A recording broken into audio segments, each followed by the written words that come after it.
কি বানিয়েছো গো এখানে?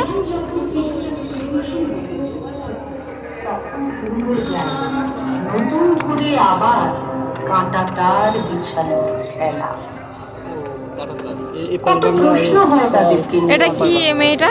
এই তো সেদিন না হলে ফিরতে হবে। এটা চুল।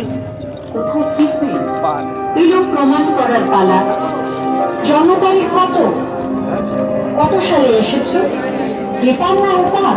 ওপারে কোথায় বাড়ি ছিল?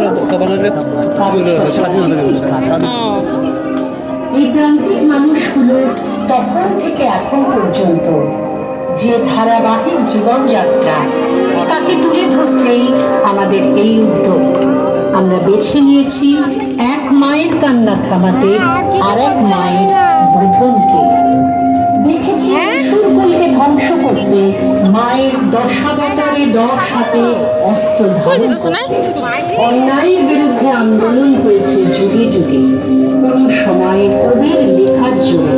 তাই তো আসুন সবাই মিলে বলি, কিসের কাগজ, কিসের জাত, ধর্ম যখন পেটের ভাত, রাষ্ট্র তোমার আমার সবার, লড়াই করে দুহাতে ভাঙব কাঁটাতার।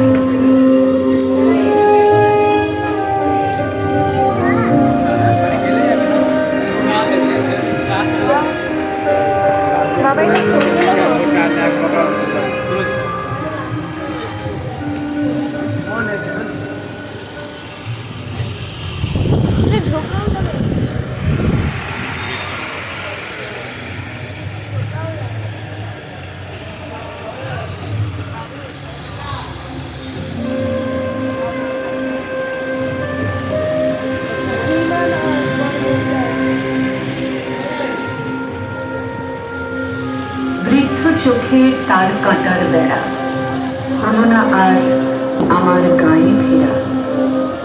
চোখ বুঝিয়ে আজও রক্ত খুঁজি বুকে, দুই বাংলার কাটা তাকের বেড়া।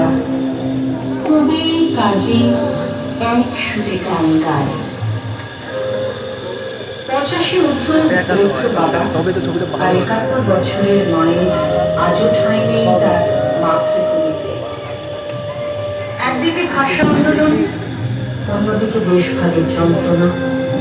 সেই যন্ত্রণা যে কত কঠিন বাস্তবে জানে যে জীবনের অন্ধকারে তার নিজের বলে যেটুকু ছিল তা ধুতি বা গামছায় রয়ে জীবনের শেষ সম্বলটুকু আঁকড়ে ধরে নিজের পৈতৃক ভিটে ছেড়ে অনিশ্চিত পারাপারের খেলায় নিজেদের জীবনকে সঁপে দিয়েছে।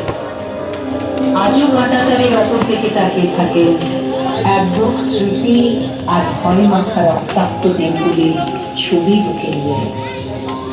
ভিটেহারা মানুষটি বুঝতেই পারেনি কখন যেন অমাবস্যার অন্ধকার থেকে পূর্ণিমার আলো মাখা আটখানা চলমান চাঁদের তারাকে নিজের গ্রাম ছেড়ে হয়ে উঠেছে উদ্বাস্তু।